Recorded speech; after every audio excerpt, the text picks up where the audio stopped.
It's a brand new year. Happy New Year if you've just joined us. Welcome. We are coming to you live from our studios in Auckland Park, Johannesburg. Thank you for tuning in. You are watching The Week Ahead. I, of course, am Liesl Wilson, your host for today. Let's take a look at your headlines. Perhaps before we get into our top story, which includes the City of Cape Town's Fire and Rescue Service saying that the roof of the old Assembly building at Parliament has collapsed. Chance and a space. Okay, so we did indicate that we will be giving you update as and when they become available regarding the unfortunate incident of fire that happened here in Parliament this morning. You've been here, you've been briefing the public with regard to what is happening, and we wish to thank you for the responsible reporting that has been coming from your eyewitness account, being the only journalists who are here at the precincts of Parliament. So we have with us the Minister of Public Works and Infrastructure, Mayor Patricia de Lille. We have got the House Chairperson for Committees and Oversight, Mr. Cedric Frolik. I'm sure you know we've got the Honourable Member from the African National Congress, who is a member of the National Assembly, Honourable Kadebe. We also have the Honourable Member from the ACDP, who has also been here since morning, Honourable Steve Swart. We've got also the National Assembly Secretary, Mr. Gaso. We also have the spokesperson from the fire department, Mr. Carlson. Yes. So firstly, I'm just going to give Mr. Carlson an opportunity just to brief you about the update with regard to the work that they've been doing to battle the fire inside, and thereafter we'll take questions. Thank you very much, Mr. Carlson. Thank you for waiting. It's been a long and arduous day for everyone. Currently, we have 70 staff on scene with 12 firefighting appliances, and as you are well documented now, that the third floor adjacent to the gym and the offices has been completely gutted with a roof that has caved in. The second floor, there is also extensive damage there and some water damage. But the National Assembly side, the guys are still busy with active firefighting. There was a lot of smoke earlier, but that is when the guys entered the area, the building, so that the smoke could go through. So the fire didn't burn through the roof of the National Assembly. But active firefighting is still taking place, and I cannot tell you at what time will I be able to comment that the fire would be under control. But that is what I currently have for you guys. Okay. Thank you very much, Minister and House Chairperson. You want to say something? I want to thank the firefighting team. They are very professional. There are two teams here, and they're working flat out to contain the fire. On the side of the Speaker of Parliament, Madam Speaker, cannot get a flight from East London, so she's driving down to Cape Town. And she will then also, we will keep her up to date. The assessment of the damage will only be able to do later after the fire has been contained. And like the fire services are saying, they will not be able to give us a time, what time they can do that. Thank you. Just take this. Okay, Mr. Brown. No, thank you and good afternoon. As presiding officers, we are absolutely devastated to see the extent of the damage that has been caused to the National Assembly. The National Assembly chamber itself is badly damaged. There is structural damage as well that is taking place there. And as the fire officer said now, the communications officer, there is still an active fire that they're busy fighting. I am in contact with the Speaker of the National Assembly to keep her informed. And as the Minister has said, that the Speaker is making her way to Cape Town and she should be here later this evening. We are also briefing the Chief Whip of the Majority Party, because the area where the fire spread through is where the ANC members of Parliament is having their offices, and those offices, unfortunately at this stage, looks as if it will not be usable. We will wait for the official report, Minister, to get the extent of that damage, and then we will comment further. Yes, I can also report I just received a call from the President that he's on his way here. He will come and talk to the media. The restriction of how many of you can go in when we're going to take him around to show him, that we will have to get permission from the fire department. But he should be here in a couple of minutes. He's leaving his house to come here. So the President has been briefed the whole morning, and he's been very concerned about, the Houses of Parliament. It belongs to the people of South Africa, and it's the house of our democracy. So the President will join us shortly here. Thank you. All right, thank you very much. Is we can just take a couple of questions and then we will see you later again. Okay, you're fine with the... Maybe just from my side, as from a representative of the opposition, we are also deeply shocked, as I mentioned earlier this morning, about these events, and obviously there will be inquiries as to the causes and everything, but we do also show solidarity by being here, and we also are pleased that no one has been injured, but obviously there must be inquiries as to how it took place, and obviously we are also concerned about our colleagues in the majority party's offices have all been destroyed as well. So it's a time for us to all stand together at this time. Parliament continues. We are members of Parliament. We will continue to do our work. May I just add, Minister, that we're making a special appeal from Parliament for the wild speculation that there is in social media and different things that are being said. We will only communicate through the official channels, and that is directly to you as to what we are aware of, what is happening. And the police are busy investigating what has taken place, and at the appropriate time the police will make a pronouncement on their assessment of the situation. Thank you. Yes, it's good also. Yeah, it's good. ANC. It's good. ANC, and then the NFP also has an office in that area, but we have not been physically there to see exactly. But in that entire block has been damaged. Speaker's offices, the deputy speaker's offices are also all very severely damaged. We were just at the back of the building now on the garden side where the fire is still burning. And you can definitely see the damage to the restaurant, to the speaker's offices, National Assembly. But the fire team has now gone around the building and they're fighting the fire from that side. Thank you very much. Thank you very much. Yes, do you know if there are sensitive documents inside the building, such as, I don't know, a committee inquiring small issues or what? Do we know that? Well, at this stage, as I said, we've not been inside the building, but all our documents are secured.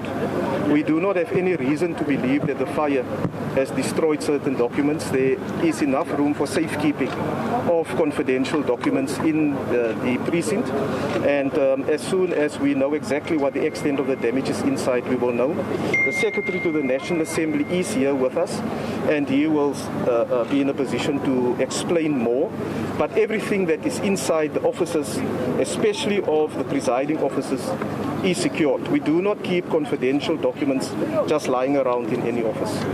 Also, there is a concern that some of the workers were told not to work weekends and also public holidays because of budget constraints. Do you think that could have had any impact, and maybe that could have helped when the fire broke out if there were some of the personnel who worked? I'm not going to speculate on what different stakeholders and people are saying. Once the official report becomes available and we become aware of information, it will be shared with the public. But at this stage, I cannot comment on that because I'll be speculating. But also, we alerted the fire brigade, and they were here on the site within 6 minutes. So, I mean, there was a very good response from the firefighters to be here so quickly on the scene. Just talk to us about those budget constraints and why the members were not working. No, I cannot comment on that at this stage. That is something that there's employees inside Parliament, and they have certain views. At the moment, our first priority is to see that the fire is contained, that a proper assessment is done, and then we will look into all the other matters that may have contributed to what has taken place. But I cannot speculate. It will be very irresponsible of me to speculate as to what the possible things are. We want to ensure now that the rest of the buildings are not affected, and we want to thank the City of Cape Town as well as the Department of Public Works for the speedy response in how they responded. And the people who are working, the firefighters, are very tired at this stage. And we believe we need to give them moral support instead of going into wild speculation and allegations. But do you confirm protection staff has been told not to work on weekend? I'm not aware of that. I haven't been informed of that. We will get a briefing from the acting secretary to Parliament as soon as she arrives. She's also on her way from Gauteng to Cape Town at the moment, and the administration will deal with those matters there.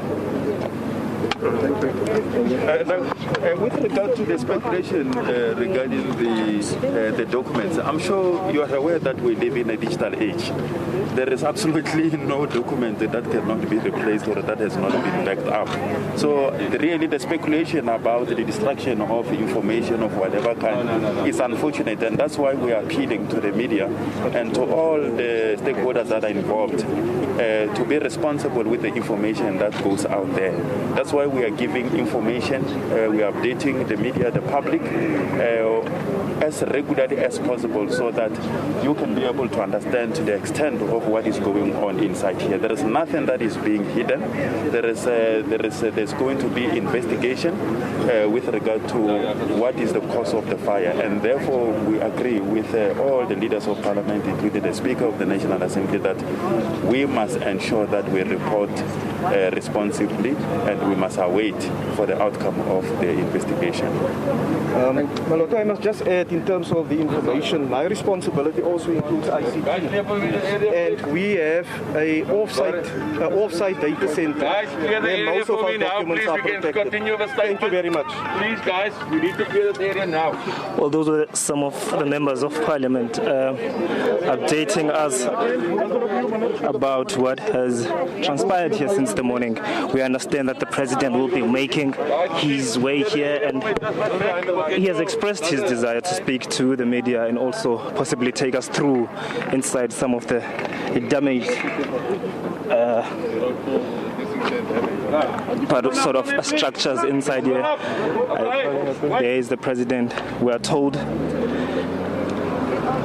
He has left his home to come here to assess the extent of the damage. So we'll be going inside to see what has actually transpired. So we'll be bringing you up to speed and give you updates. Thank you, gentlemen. As to what has happened. They are the members of Parliament trying to go and accompany the President on the another side. Mimi, time now, ne? Officer, excuse me. Lizzo. Good afternoon. Thank you so much for joining us. If you can hear me, obviously we've just had a media briefing, obviously hearing from the Minister of Public Works about the latest developments. Obviously breaking news coming in that President Cyril Ramaphosa will be arriving at Parliament shortly to perhaps, look at the assess the damages rather of the fire that's broken out there. Again, the city of Cape Town, obviously alluding to the fact that Fire and Rescue Services, rather confirming that Fire and Rescue Services says the roof of that old assembly building in Parliament has collapsed. The fire was gutted the third floor of the old assembly building, including the office space, which perhaps spread into the gymnasium area. Again, the city's J.P. Smith saying that the actual old assembly chamber does not appear to be damaged, although obviously they're assessing those damages. It is a developing story. We've obviously heard that there was a speedy response from the fire department around the early hours this morning, arriving within 6 minutes as that fire broke out. Again, still aiming to contain the fire. Again, that blaze breaking out in the early hours of the morning. Again, just some updates from the Minister of Public Works and even the Speaker of Parliament, Mapisa Ngakula, who obviously is en route, couldn't catch a flight from East London, so she'll be driving and making her way there. Again, hearing news that President Cyril Ramaphosa will be leaving his home to come to the Parliament precinct, perhaps to assess the damages. So we'll continue to bring you the latest with regards to that as that story develops. Let's take a quick ad break, and of course we'll be back with more news and updates.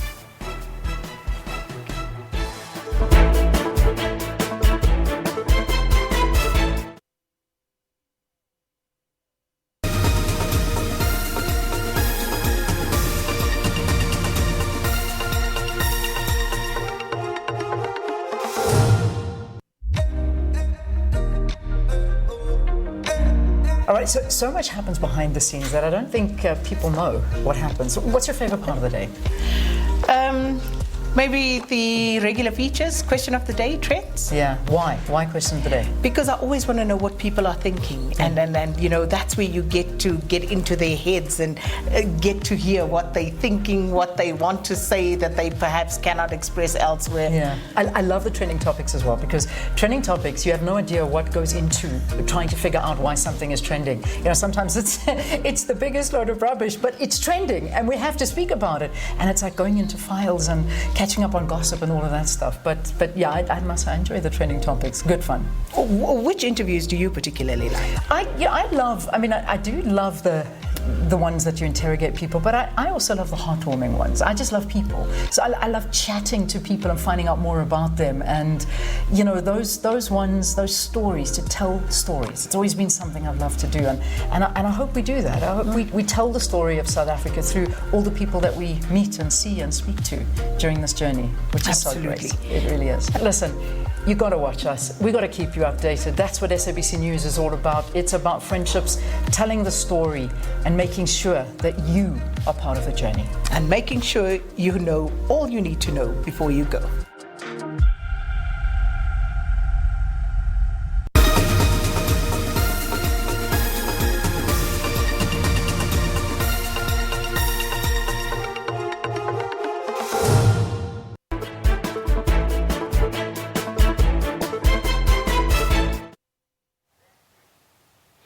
All right, welcome back. You, of course, are tuned into the week ahead with myself, Liesl Wilson. Let's continue with more news. We'll look at the week ahead. President Cyril Ramaphosa will formally receive the first part of the interim report into allegations of state capture on Tuesday. Emil Amro filed this report looking back on the work of the Zondo Commission.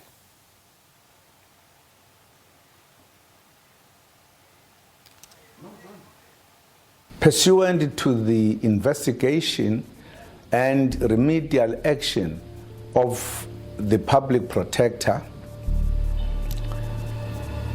regarding complaints and allegations of the state of capture, as well as the orders issued by the North Gauteng High Court in its judgment of 14th December 2017, I have decided to appoint a commission of inquiry. On the 9th of January 2018, then President Jacob Zuma announced the appointment of a commission of inquiry into state capture. The appointment came after the North Gauteng High Court dismissed his bid to set aside the recommendations of former Public Protector Thuli Madonsela's State of Capture report, compelling the president to take action. Today marks the first day of the first session of the hearings of the Judicial Commission of Inquiry into allegations of state capture, corruption, fraud in the public sector, including organs of state. State capture, as you have stated, is not just about corruption. It is not even just about widespread corruption. Corruption may be part of state capture, but it is more than that. State capture, at least in theory, would, if proven, concern a network of relationships, both inside and outside government, whose objective would be to ensure the repurposing of government departments, officials, and state-owned entities, all for private and illicit gain. The commission would go on to hear testimony from hundreds of witnesses and cross-examine those implicated in wrongdoing over 3.5 years. It unraveled allegations of fraud, corruption and wrongdoing, leading to the looting of state resources through irregular contracts, primarily from large state-owned entities like Eskom, Transnet and South African Airways. It also heard how the Gupta family allegedly had control over executive functions through President Zuma. It instructed President Zuma at that stage to shut down the case with the Hawks against Bosasa. Mr. Gupta said that the old man, the president was going to fire Mr. Nene because he could not work with them, which I understood to reference to the Gupta family. He said that, I quote, "You must understand that we are in control of everything," unquote. The National Prosecuting Authority, the Hawks, the National Intelligence Agency, and the old man do, and I quote, "will do anything we tell him to do." He said that the old man intended appointing me as a Minister of Finance. I'm Jacob Gedlehlekisa Zuma, so help me God. Nobody says anything about the relationship between them and Mandela, between them and Mbeki. But because there's a narrative to be done with Zuma, there is something wrong. And nobody's telling me what is wrong with me, what is not wrong with other people, including other comrades. That's why they influence the process to establish this commission, to find Zuma. The formation and subsequent hearings at the Zondo Commission were followed keenly, particularly by organizations that aim to protect the law. And with the Commission's work now complete, they offer reflections on the possible outcomes of the Commission. I see the report in two parts. One is a backward-looking part, which is to say, how did this happen, who was involved, and who should be held accountable, and perhaps how they should be held accountable. And then the second part of the report is going to be the forward-looking part, is how do we strengthen our institutional structures and mechanisms to ensure that we do indeed extract proper accountability and oversight in the future so that we don't allow this to ever happen again. What it has done, I think, at a general level is unpack for the South African public is how this was allowed to happen, the complicity of senior state officials, senior politicians, and other public office bearers in manipulating state processes in order to benefit an elite. Retired Constitutional Court Judge Johan Krickler reflects on the significance of the Commission for Justice and Accountability in South Africa. I believe that the Commission has been a revelation and a shock to all of us as to the extent of the undermining of the integrity of the state if we're not all at all times vigilant about it. Social evils, political evils are not cured, are not addressed by laws. Laws are things written on paper. It's the actual implementation of the awareness of the dangers that will make the difference. It will be an acute awareness on the part of the public administration in all of its facets. The public bodies, the state-owned enterprises, the state departments must all, with renewed determination, set their faces against the form of corruption that had gnawed so deeply at the vitals of our state. SABC News, Emil Amrau, Johannesburg. All right, so for more on the political week ahead for the year 2022, we are joined by political analyst Levi Ndau. Levi, a very good afternoon to you. Perhaps before we get into that conversation, we'll take a quick ad break and continue on the other side. We'll be right back.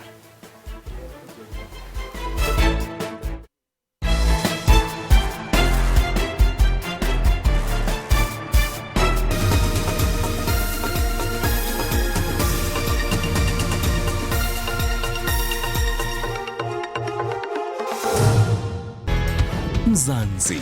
Play your part and help curb the spread of COVID-19 by wearing a face mask at all times in public spaces. Practice good hygiene by coughing or sneezing into your elbow, washing your hands with soap and water, and sanitizing regularly. Register to get vaccinated. Together, we can beat COVID-19. The SABC, keeping you safe and informed.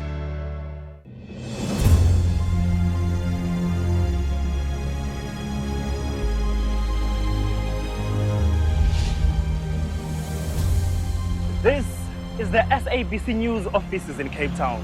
This is where we bring your stories so that you may have a voice. Come, follow us inside. So Mariska, the story went very well yesterday. Good. How are we taking it further today? spoken to a few people who's agreed to be interviewed, so I think we can get going. All right, let's get on it. Great stuff. Means Amanda has my four means like. Hey, Tandy. Hey, Vanessa. Hi there, Mariska. By the way, Vanessa, we are on deadline, you know? Tandy, I actually have my script right here. I'm ready to go and package. Let me do that right away. Second Chetty, SABC News, George. And this is where we put it all together to bring you the news. Your SABC, independent, impartial.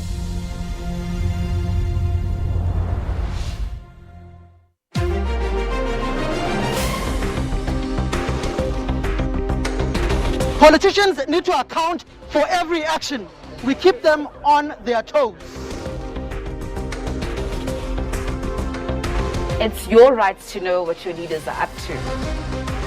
We are the eyes and ears of every citizen, regardless of their circumstances. We bring you all the breaking news, but also dig deep into stories making headlines. We give you all in the 11 official languages. Trust your SABC News Politics Desk. Covering all angles from all corners of the country. Hi, Jones. Hi, Betsy. And we are front row seat to the country's political theatre.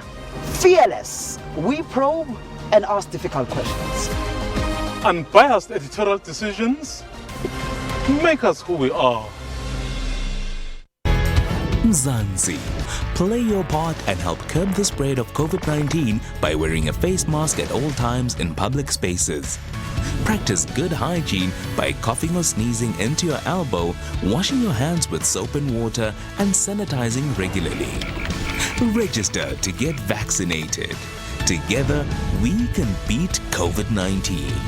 The SABC, keeping you safe and informed.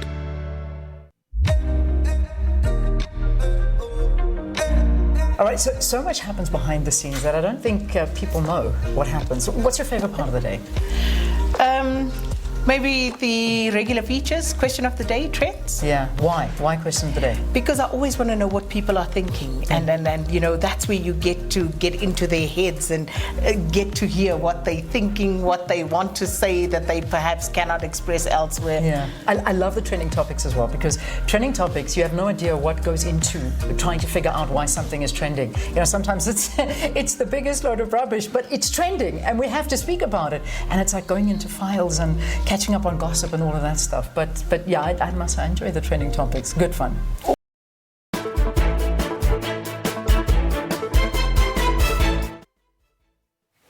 All right, welcome back. You are tuned into the week ahead with myself, Liesl Wilson, and the team. On news at this hour, South Africa has reported 9,818 new COVID-19 cases in the latest 24-hour reporting cycle. Another 53 COVID-19 related deaths have been reported.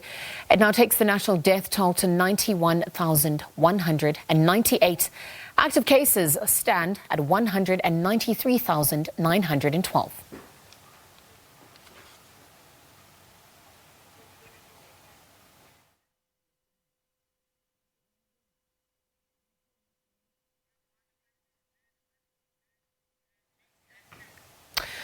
All right, so we're going to go back to our top story at this hour, again to the city of Cape Town, just outside the Parliament precinct. Again, as we saw, the city of Cape Town's fire and rescue services saying that the roof of the old assembly building at Parliament has collapsed. This is due to a fire that broke out earlier this morning. Again, we were joined by the Minister of Public Works, Patricia de Lille, who gave us a media briefing perhaps on what has transpired as they assess the damages and await the fire to be contained. We obviously heard that the President was on his way. As you can see on your screen, the President has arrived at the Parliament precinct. Let's go live to that update. Here to interact with you.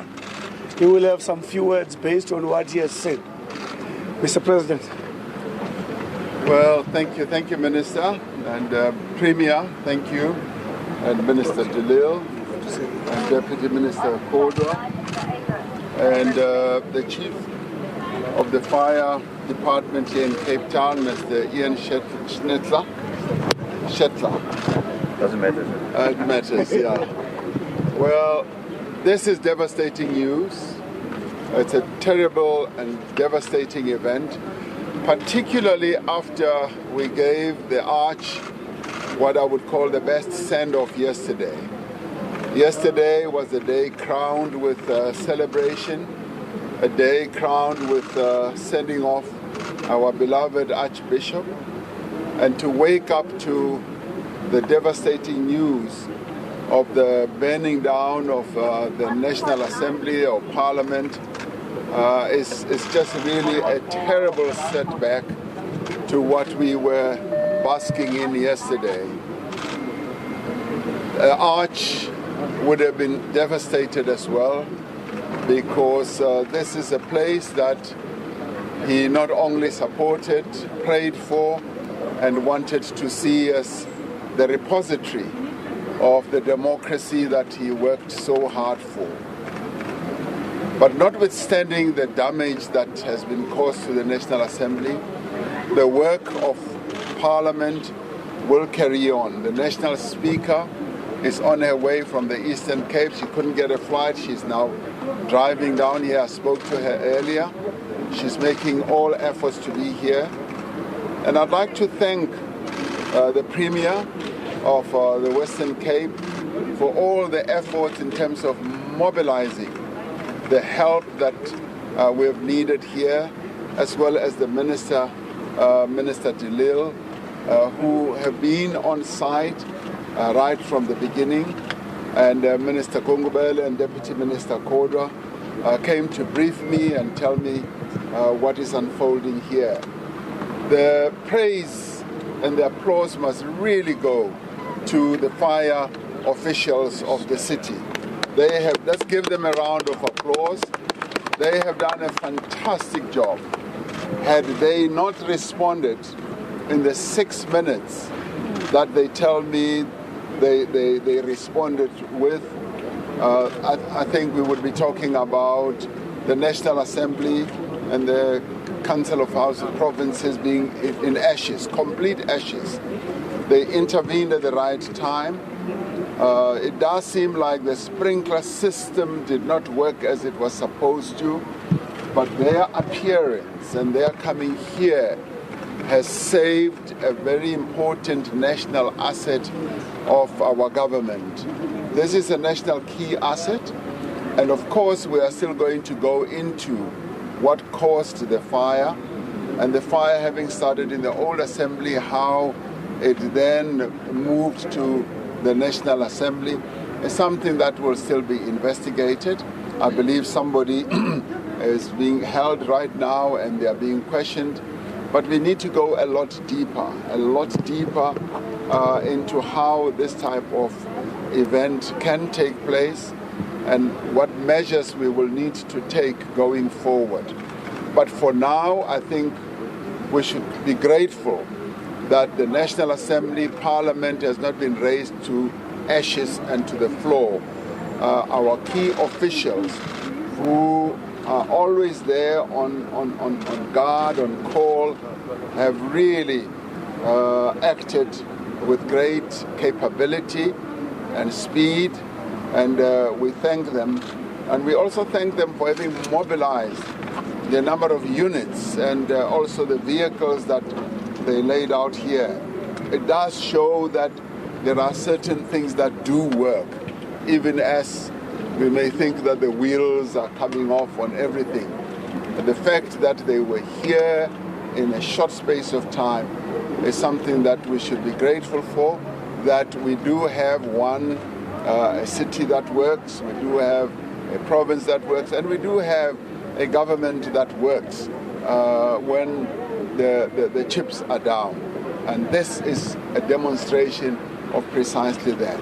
So much as it is disappointing, devastating, there is something that we can be grateful for these men and women in uniform who go into the most dangerous places that you can ever think of, risking their limb and their lives. And so we thank them, and thank you very much for being here. Thank you. Thank you. Goodbye.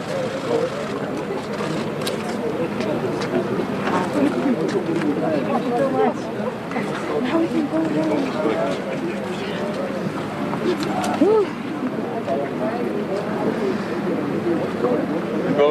finish now, please. No. Hold on the roof, the yellow line. You're right. Thank you. Thank you. What? I'll give you space. I'll give you. The president of the country, President Cyril Ramaphosa, just briefed the media outside the parliament saying we should be grateful that the National Assembly was not erased into ashes, and also thanking the Western Cape governance for their swift reaction to this particular event that took place here today.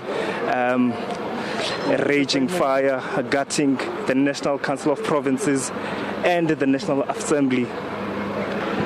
Fire which started here at 6 a.m. in the morning. We understand the fire is still ongoing inside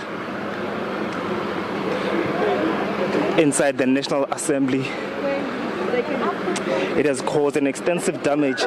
We do know that in the NCOP, the fire did not actually really damage that particular structure, but they cannot gain access, they cannot gain entry at the moment because it is waterlogged. They believe that water damage is extensive there. But the National Assembly, as it was said by the member of Mayoral Committee in the city of Cape Town, J.P. Smith, that the damage is quite extensive inside here. You guys want to speak to Jermaine? Okay, inside the National Assembly. Thank you. Bye. The president is making his way so he can be briefed further, so he can see the damage inside here. But we do know that the fire has gutted the third floor on the old assembly, which is the National NCOP, including the office space and the gymnasium. The roof of the old assembly building has collapsed and it is gone, as per the information that we got from J.P. Smith. And also, like I said earlier on, the chamber, the old chamber, does not seem to be damaged, although they cannot gain access there. But it looks like the fire has really ravaged the National Assembly, which was supposed to hold the State of the Nation address only a month from now. But they did not allow media any chance to ask some questions to the president, but they only allowed the president to come and talk to the media, saying what happened here is devastating. It is quite a calamity, but he is thankful that the building was not erased to the ground, and also thanking the cooperation of the firefighting services here today. The president has made his way inside. He'll be briefed by the Minister of Public Works and Infrastructure, Patricia de Lille. The Western Cape Premier is there as well. And also Fire and Rescue Services, they are also inside there. So they'll be briefing the president as to what is the extent of the damage and that will happen. He also did say that the national speaker is in the Eastern Cape, could not find a flight, but is driving back and will certainly be here in no time from now. And also the members of the National Assembly did come out to address the media earlier on. We posed some of the important questions that have been raised by various stakeholders. We know Nehawu was very concerned about the fact that government made a pronouncement that some of the security personnel inside here will not be able to work on weekends and on public holidays. They say that strangely this has happened, but the members of the National Assembly saying they do not want to entertain such rumors for now. What they want to do is to contain the fire because, as they said, the response from the Fire and Rescue Services took approximately 6 minutes for them to get here. So by that statement, they're trying to say that even though security personnel were on duty, nothing, not much of a change, of a difference they were going to make. Various questions have been raised also about the level of security inside the parliament, but the members are calling it an accident that has occurred here. inside the parliamentary precinct. The president said the investigations will determine what sort of stringent measures will be taken, and also the response to what has happened here. It will be informed by the forensic response that they will be getting from various stakeholders. If I may step outside at the shot as well, just to show you some of the trucks and vehicles of rescue and services making their way inside here. We do know that this precinct is surrounded by quite important buildings. This is the national key point. Nehawu also voicing some of their grievances there, saying the national key point cannot be left unguarded 24/7. Just because of budgetary constraints, because now the extent of the damage that has been caused is quite enormous. Fire and rescue services are trying to go inside to make sure that they extinguish that blaze, which has been raging since the morning. The National Assembly is still standing. We understand that the building or the roofing is still intact. That is quite hope right there. So we'll be getting those. I also asked my colleague if he can just pan to his left, just to show you that more trucks are lining up to go inside, because fire has not completely been extinguished in the National Assembly. More personnel, more manpower has been asked to come through. So they will be coming through, they will be making their way inside to try and assist to make sure that the blaze is contained and it is curtailed. The president of the country was here in Cape Town in his house as well. He asked the minister if he can make his way as well to come and assess the fire. I'll just ask my colleague maybe one more time to just zoom in to show you what the blaze has done to the National Assembly. In a month from now, 10th of February, joint sitting of Parliament was supposed to take place. National Assembly together with the National Council of Provinces to come and listen to the roadmap of the year ahead that the president was going to deliver. Some important sittings were supposed to take place here. We understand that Deputy Chief Justice Raymond Zondo did say that he was also ready to table the first part of his investigation of the state capture inquiry. It was going to happen here, the debates. Some of the robust debates were going to take place here. But now we will wait for that quite a popular term today, assessment. They will inform us what will happen. Members of Parliament also saying we need to rely on them for information, because there are quite concerns coming from various parts as per how the fire started and how the fire was contained. So these are quite the concerns that are here on the ground. The president is here. Some of the members of Parliament are here. We are waiting for the Speaker of Parliament, Mamunos Mapisa Ngakula, will be making her way. We understand she is driving from the Eastern Cape to brief us about the extent of the damage that was caused by the fire here in the National Assembly. Back to you, studio.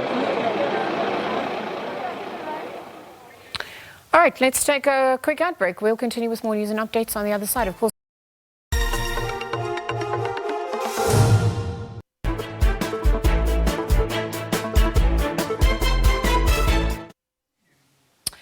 Welcome back. You are watching The Week Ahead with myself, Liesl Wilson. Again, as I alluded to earlier on, we want to take a look at the political week ahead for 2022. And on that note, political analyst Levi Ndau joins us to perhaps discuss this further. Levi, good afternoon. Thank you for joining us here today. Good afternoon to you, Liesl. Good afternoon to the viewers at home. Thank you for joining me today. Let me start off by firstly wishing you Happy New Year. I dare say happy amidst what is currently transpiring in Parliament with that fire that's broken out. But I think to get into the nitty-gritties of everything, let's just look at President Cyril Ramaphosa, in fact, who will be formally receiving the first part of the interim report into allegations of state capture. This is set to take place on Tuesday, and obviously the public awaits its release as well.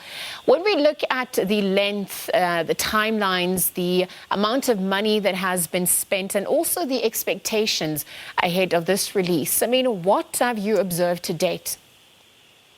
Well, I think this is what most South Africans have been waiting for some time.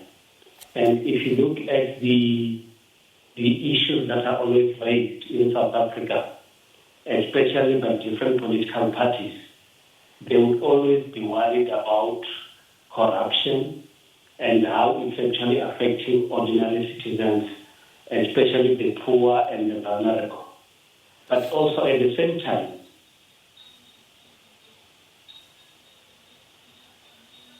all right, Levi, it seems that we've lost you there. Perhaps if you can hear me, yes, do continue. I'm back with you. Yeah, do continue with what you were echoing there.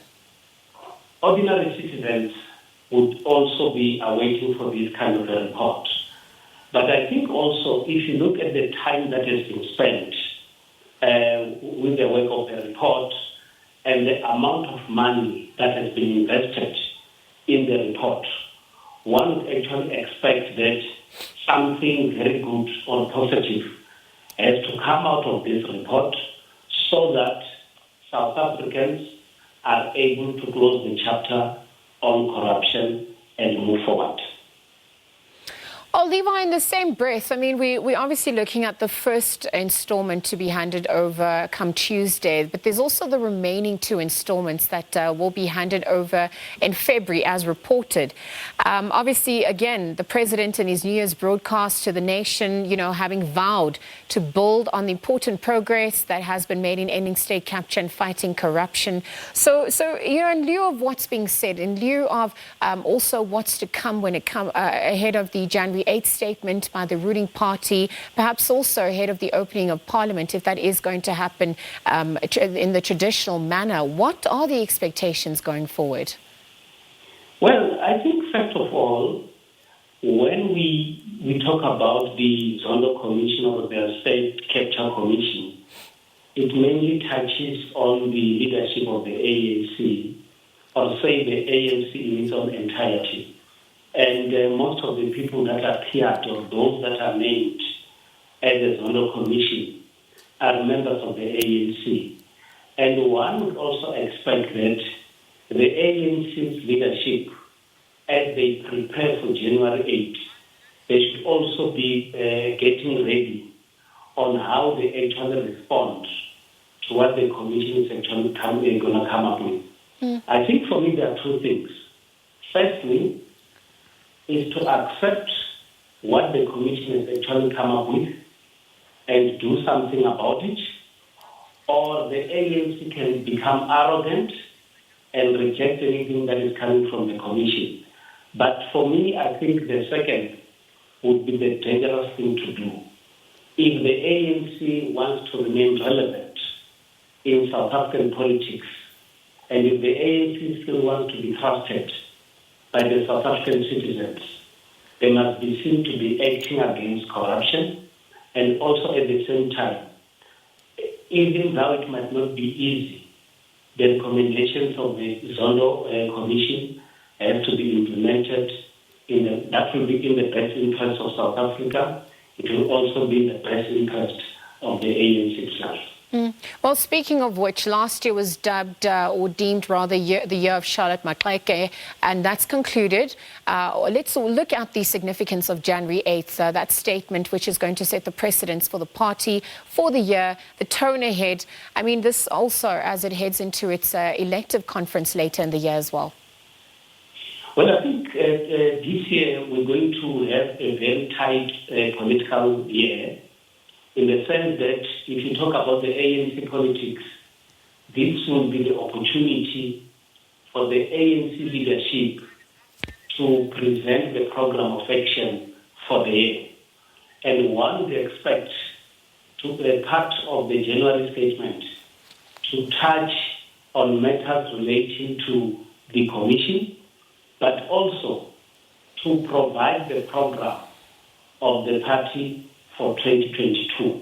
What I see happening in the ANC in 2022 would be the completion of the regional conferences and the provincial conferences and being a build-up to the national conference.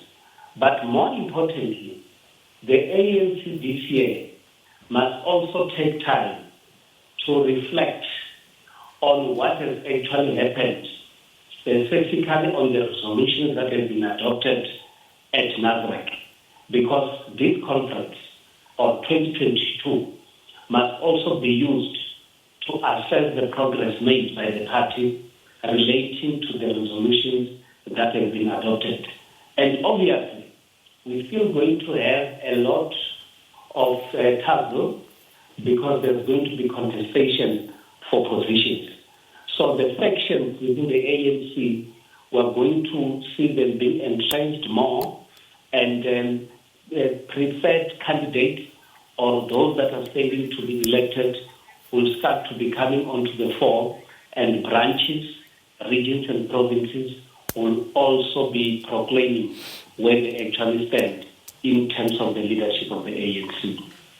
Levi and our political analyst, thank you for your time again, giving us some updates, analysis perhaps on what we can expect for the year ahead for 2022.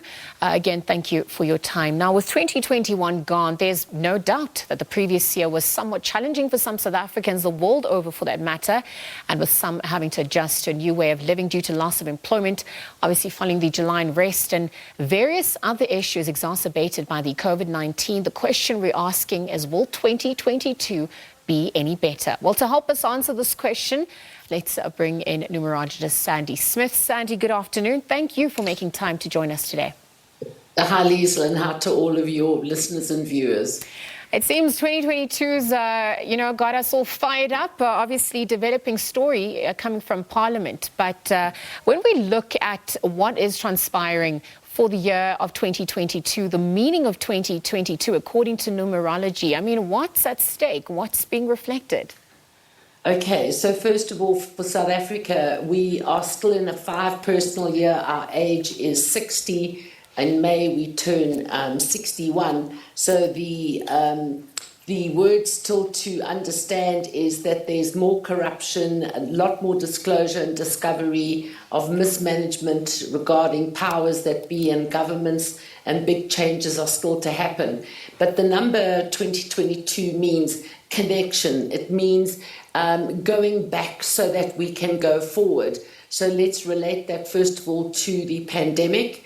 You will see that travel between March and May definitely highlighting from July of this year that the borders are going to be open and there's going to be a lot more travel and less restrictions, although we could have a pullback in Jan to maybe level 2, but then that will get lifted fairly quickly. But the words mean mechanical, electrical, technical, technology, electrical, electricity, chemical, nuclear, toxins, gas, petrol, oil, and the word fires. And we see what's happened in Cape Town. It's about air, oxygen, eco, global warming, emissions, greenhouse gases, energy, and solar, to the solar system, which also brings in the asteroid, comets, space age, and even for some of the people out there, there's aliens and the sightings of anything relating to ETs. Artificial intelligence, alternate resources, higher frequency and vibration, holistic and homeopathic and alternate healers.